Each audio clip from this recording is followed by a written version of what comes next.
Aloha, everybody. We're here today with Kuhio Thomas with Adult and Teen Challenge out here in Puna on another episode of the Puna Lunch Club. Thanks, Kuhio, for taking time out of your day to come chat with us. Tell us a little bit about the program and what you guys have going on.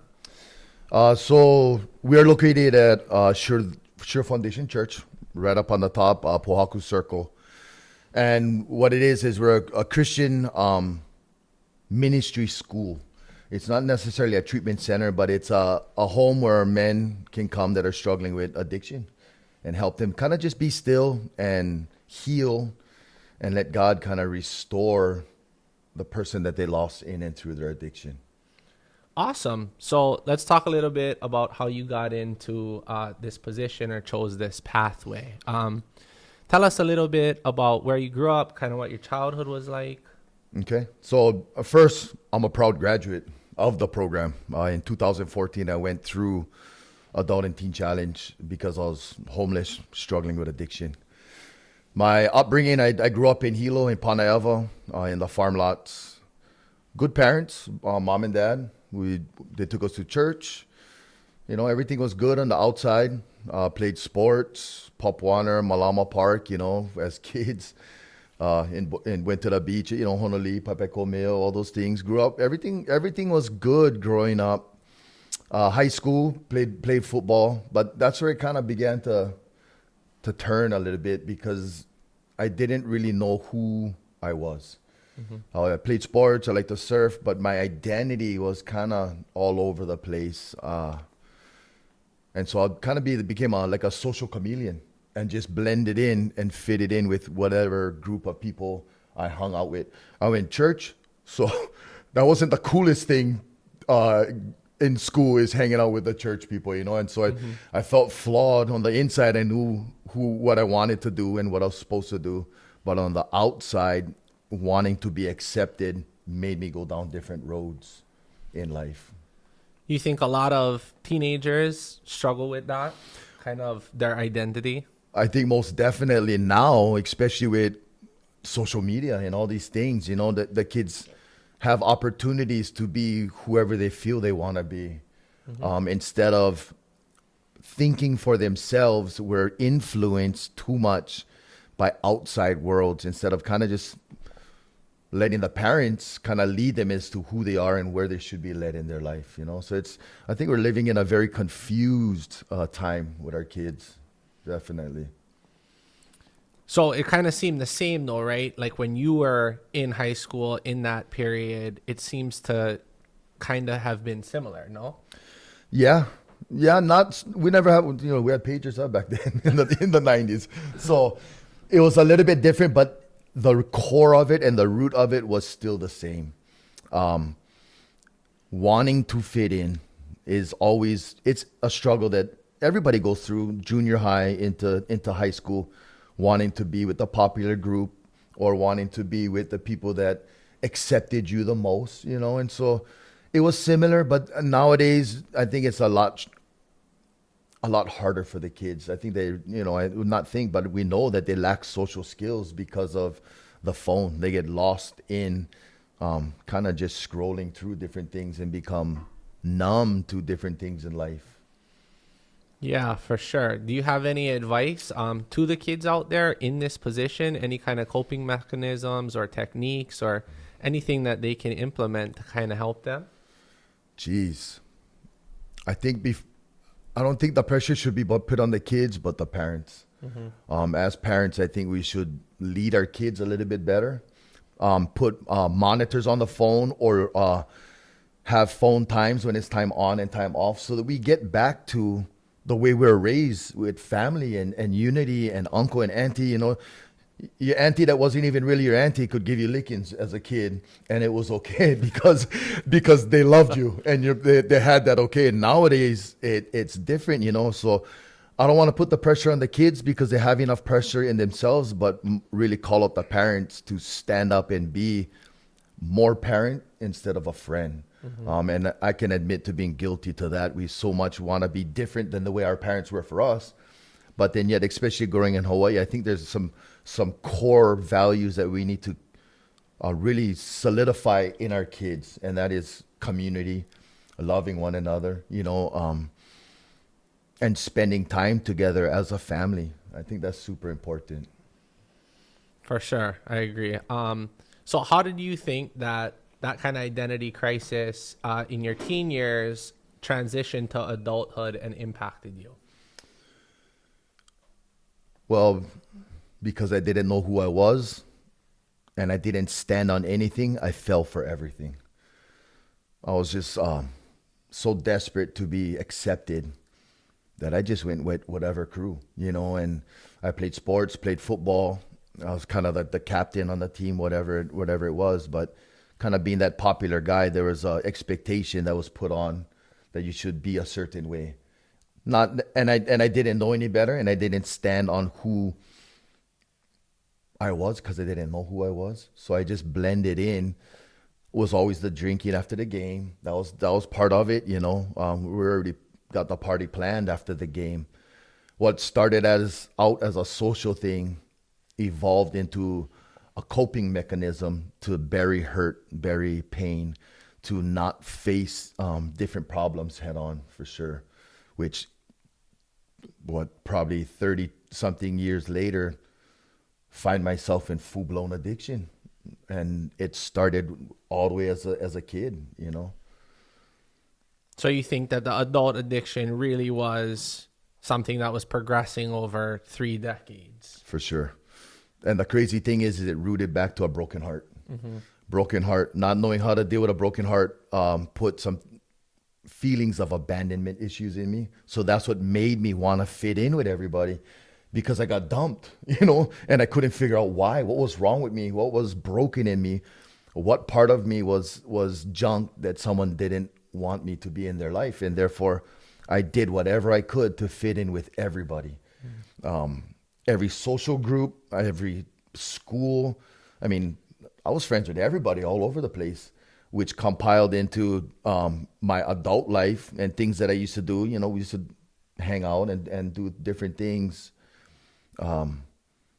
Not knowing the long-term effects it would have on my life, definitely. And where it would steer and lead me in my wildest dream, I never thought I'd end up on the path that I ended up on, for sure. That you're on today or that you were on previously? Previously, I was homeless living in Wailoa State Park. From being homecoming king, Mr. Popular, this and that, to riding around downtown Hilo with a cat on my head on a pink girl's mountain bike, burnt out. And I can laugh about it now, but that's the truth. Like, my friends would see me and be like, "Oh my God, what happened to this guy?" How many years were you a resident of Wailoa State Park? About 2 years. 2 years. 2 years. I think I was the only homeless guy that actually had a home, but chose to be there. Oh, I had a house, but there was an endless party going on there, and there was no responsibility there. It was an escape from whatever pain I was going through in my life at that time. Mm-hmm. And do you think a bunch of other people who are homeless at the same time as you were in similar situations? Probably 99% of the men that were there because of a broken heart. The society that we live in teaches us as men, as young boys, be strong, make tough, no cry, or else you're weak. And we don't want to show weakness. Therefore, we hold it in. But there always comes a breaking point in it if we don't purge. Some people can handle it and deal with it. And there's a big majority that can't and choose to run. And I was amazed at even the women that were there were a broken divorce, broken up, somebody cheated on them, whatever it is. And it breaks us inside. It breaks something in us that makes us just run and become dependent on these different things, which you end up, being homeless. I was married at the time when I was homeless. And it was unbelievable for my wife at the time. I think back now that she would come and bring me clothes and drop off stuff. And I cannot even imagine what thoughts were going through her head at that time, of seeing me, the guy that she married now is down here choosing to do this. It was probably pretty nuts for her. So you were married, Married. but had a broken heart. Yeah. So where did the broken heart come from? First marriage. The first marriage. First marriage. Yeah. So you were still getting over the first marriage, married again. Married again. That wasn't working out. She left early in the marriage. I was sober at the time and couldn't understand again, back at that same position that I was in seventh grade. What is so wrong with me that nobody wants to love me? How am I these things according to the world's eyes, meaning homecoming king, Mr. Popular, but I can't even keep a wife. Two of them up and leave me. What's wrong with me inside? How come you think you were looking for that validation? Like, why do you think people need validation from other people to feel a certain way? That's a good question. You know, it's something that we all yearn for, is to be loved. But if you cannot love yourself, how do you expect somebody else to? And that's the one right there. I hated myself. Mm-hmm. Therefore, I didn't even know what love was until probably 39, 40 years old. Right. Love is an expression that is too easily thrown around. I love food. I love my dog. I love this. It's loosely used, and it's not an emotion. It's actually an action. Love is an action. You show love.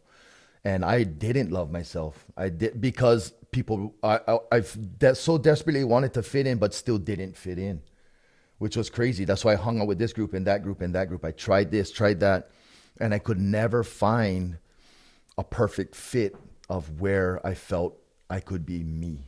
But I didn't even know who me was. But I knew all those things wasn't it. To be with homeless people and then telling you don't belong here was a trip. Like, what are you doing here? You don't belong here. Like, they wouldn't want to give me drugs. They wouldn't want to give me stuff. And I'd be like, no, I'm one of you guys. Like, just accept me. Right. And that was so odd. Not being accepted by the community you wanted to. So, do you love yourself today? Absolutely. And how did you change that? So I think it's really important, because I think there are a lot of people who are in the position that you are in where they don't have that self-love and they're really seeking validation from other people. And it's when you don't get the validation from the people you're seeking it from that you may end up in situations like you were in. So how did you change that? What did you do in your life to where you said, okay, I don't need my worth to be recognized by somebody else for me to feel loved or feel worthy? And being that there are so many people in that situation, I think they are kind of where you were and they're just kind of lost, right? This girl or this guy doesn't give them the validation, and therefore that's the view they have of themselves. So what did you do over time to kind of change that? God met me right where I was at.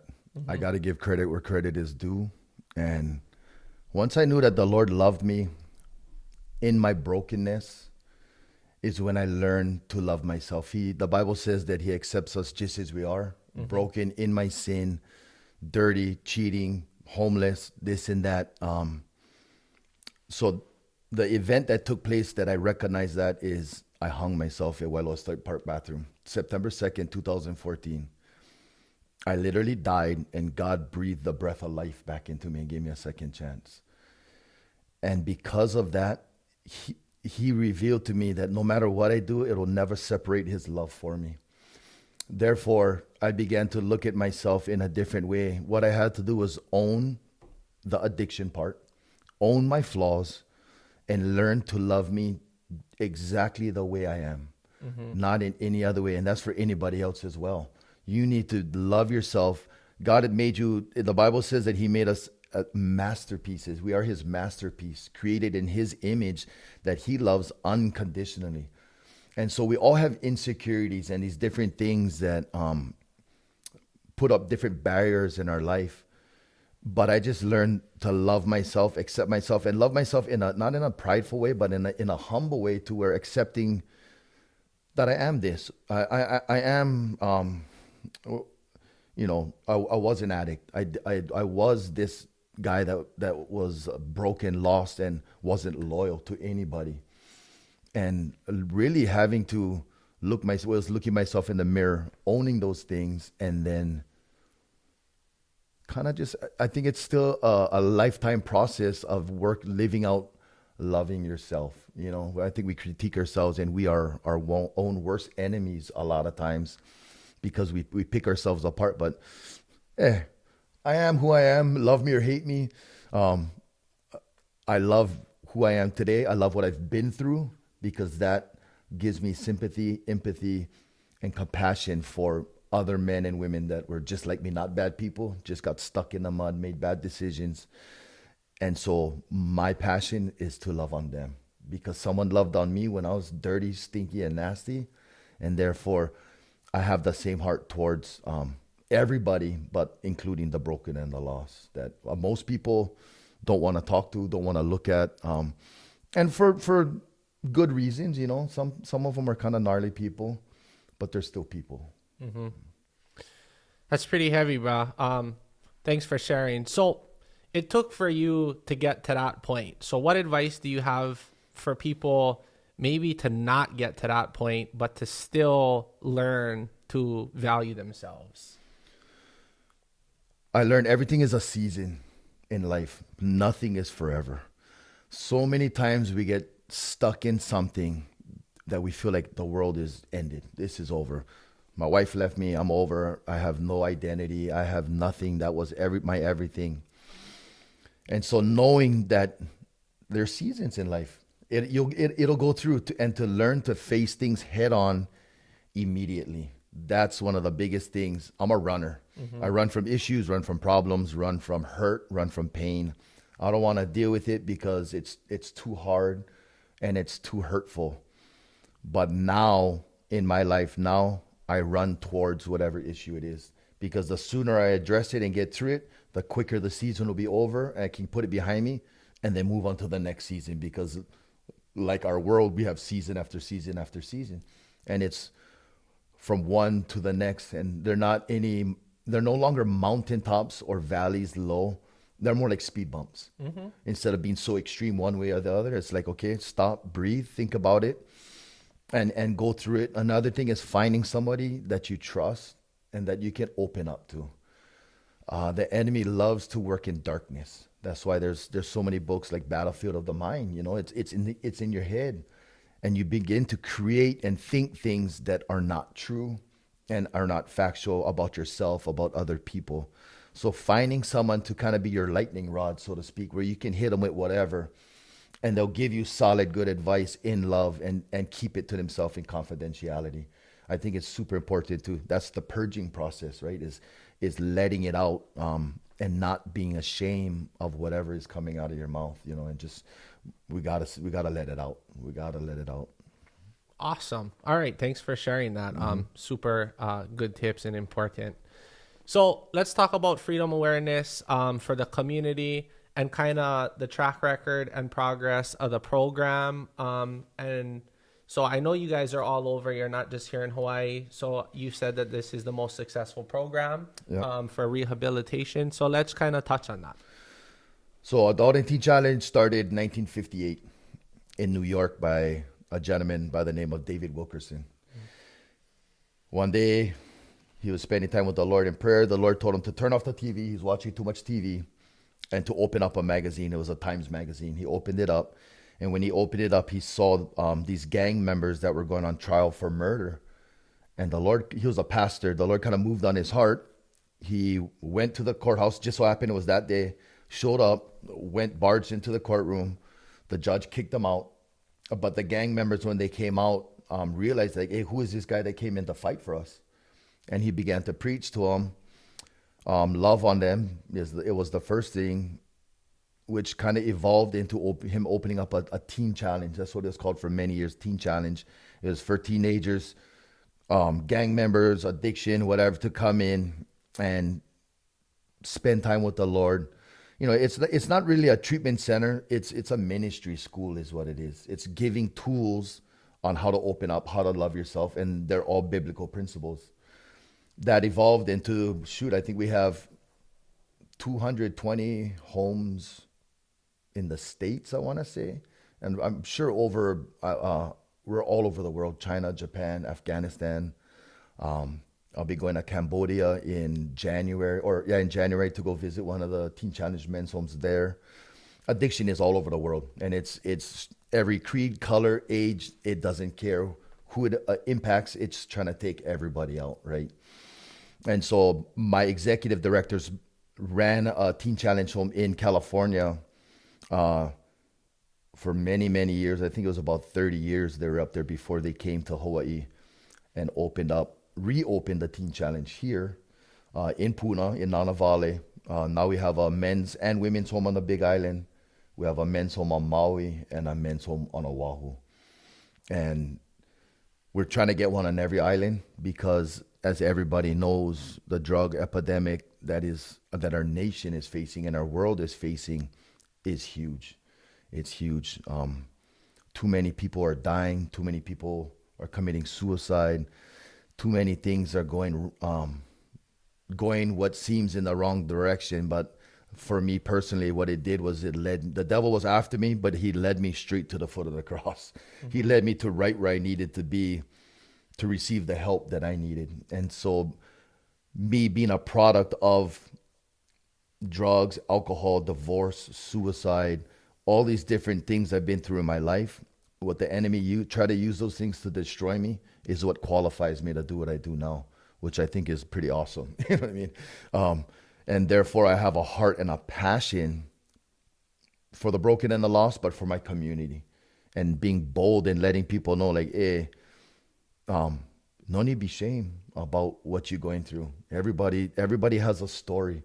You know, the enemy hits us with shame and guilt and condemnation and makes us feel a certain way that we don't want to get the help that we need.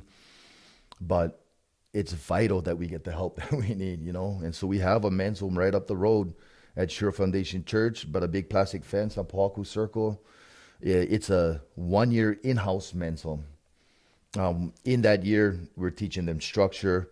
We're teaching them vocational training to help provide funds for the men's home, along with Bible studies, and just really giving them tools so that when they graduate, they can go out and be good people in the community.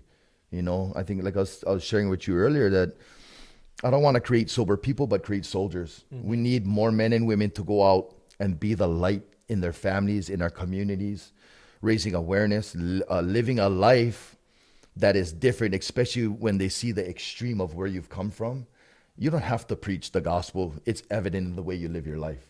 And there's evidence of healing. During that 1 year, we touch on a lot of different things that the men go through growing up. I'm so blown away at some of the brokenness and things that happen right in our community that we would never even know what's going on. Mm-hmm. And we have these guys out there just lost and just causing havoc and just wanting a way out, a way to live their life without carrying the burden of shame and guilt because of things that were either done to them as kids or that they've done in their life as adults in crime or just being high and being nuts, you know? Right. So,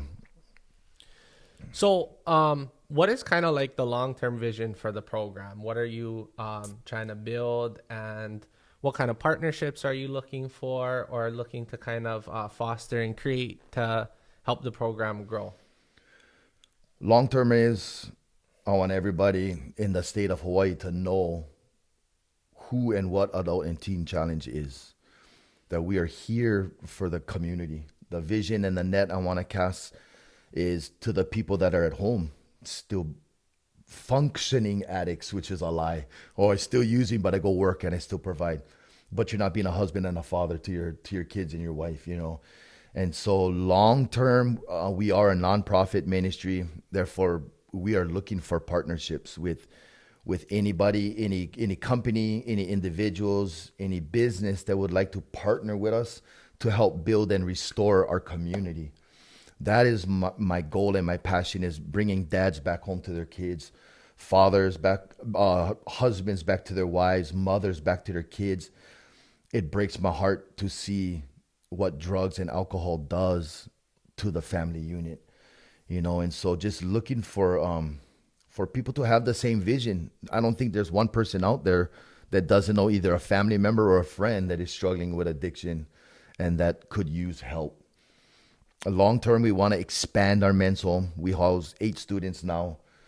In the next month or so, we're going to break ground on kind of pushing out the house a little bit, build a bigger room so that we can house 16 men. And then we want to outgrow that in the years to come. We have kind of a 3 to 5 year window I'm looking at it.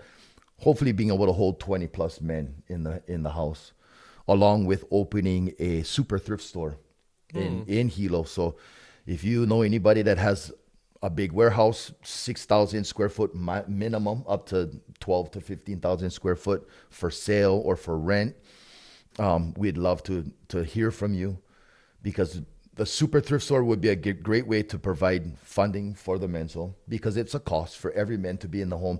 There is a cost, and it's a pretty high cost, and we wanna we meet that need the best we can. But the super thrift store will provide an opportunity for the men to have a job, and when they're done, and the women. A lot of these guys have so many felonies and different things that they can't find a good sustaining job to provide for their family. And the cost of living, which you obviously know in Hawaii, is super high. So they're coming out at a disadvantage already. So we want to set them up for success in life. So the super thrift store kind of gives them a little bit of a head start, teaches them how to live a sober life, teaches them how to go through issues, but continue to come to work, not run, learning how to manage money. And the phone is a big thing. Yeah, when they graduate, the phone is the downfall for all of them. They want to get back. They want to connect with the old friends and the old. Unfortunately, a lot of times it's the family, right? It's so expensive to live, so we get grandma, auntie, uncle, everybody living in the house sometimes, and some of them burn, some of them drink, and these guys coming out being hypersensitive to all those things, they have a hard time, and they shouldn't be living in a household like that. We want to provide them a safe place to live in their own dwelling. And so letting my whole thing is serving our community. If you guys are out there and you guys can use men for something too, before I ask for something, I want to do something for you guys. And I want to get our name out there. So if you guys have little projects that you guys can use 5 to 10 men to do, hey, let me know. And we'll come and serve, doing whatever, cleaning up construction site, cleaning up the wood, picking up the nails, little odds and end things, just getting our name out there, because I want to serve first. My heart is to serve the community, serve the people in more ways than helping their loved one get free from drugs and alcohol, but taking them and letting them be lights in the darkness for the community, teaching them to love again and appreciate our hometown, right? And so, in a nutshell, that's kind of awesome. Well, it sounds like you're doing a lot of good, important work out here in the community. And we're happy to assist you getting visibility as much as possible. How can people reach you? If people are looking to partner, people are looking for the kind of help you're offering in terms of services, cleaning up construction sites, or people who may be interested in joining the program. Okay, joining the program first, you can reach out to Teen Challenge Hawaiian Islands. The number is 966-7980. You can call the office. There is an application process. Nothing will not let them come in. Meaning, I try to work with everybody. There's a 2 or 3 heavy stipulations that we can't allow, but other than that, if we can't take you, we'll place you someplace that you can get the help that you need. Another way is our Facebook page. My personal one, Kuhio and Rachel, on Facebook or Instagram. Our ministry has one, Hawaii Men's Campus Teen Challenge. Hawaii is our ministry Facebook page. You can go on there. There's weekly updates of what we're doing. You get to see transformation firsthand. You see these guys come in. We have before and after pictures looking tore up. And literally within 1 week, they look 10 years younger and look like a total different guy. And that's so rewarding. And you can't put a price limit on that for me. You know what I mean? I get to see miracles happen every single day.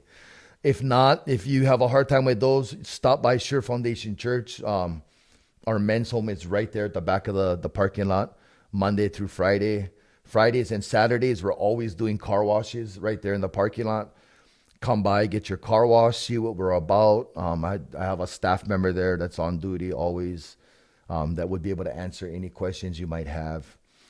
And yeah, or come check out church Wednesdays and Sundays.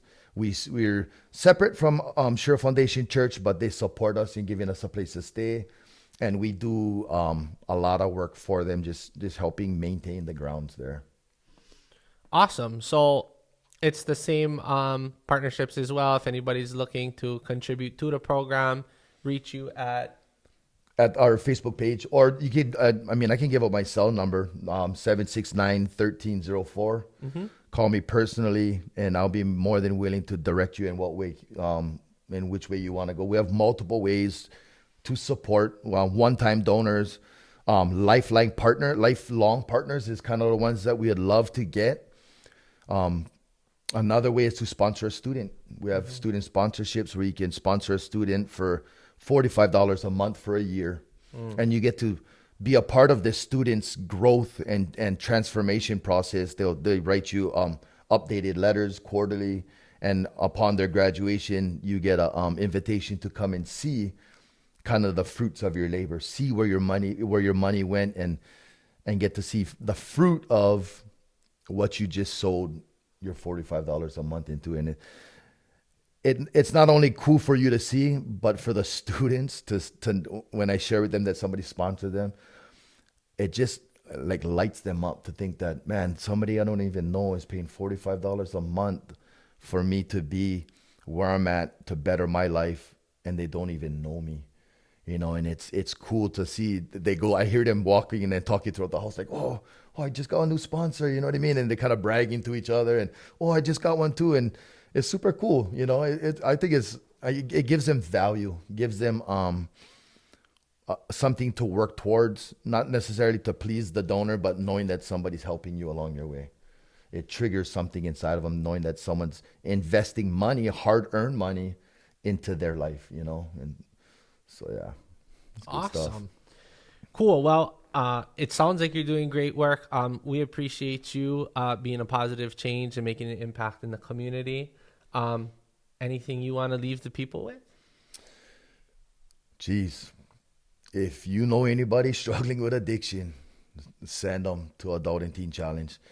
If they need to get off the island, we can send them to Maui or to Oahu. We know that it's hard to get well where you got sick. And so, especially in Puna, we know the houses all over the neighborhood, and so we can get them off. But take that leap. Maybe it's you struggling with addiction. Come and see what we're about. Come and see if this is a fit for you to want to change your life, to restore all the things that you've lost and get it back. Your kids, your family, relationship with your parents, with your siblings. The choice is yours. If you want to make it, it's here for you. Awesome. Okay, thanks again, Kuhio. Guys, Adult and Teen Challenge, if you out there and you need help, looking to get into a program, you're looking to sponsor a student, or you're looking for some help with home projects, right here, Kuhio Thomas is the guy to reach out to. I appreciate your time and sharing space with you, Kuhio. And we'll catch you on another episode of the Puna Lunch Club. Right on. Thank you. Okay. Aloha, everybody.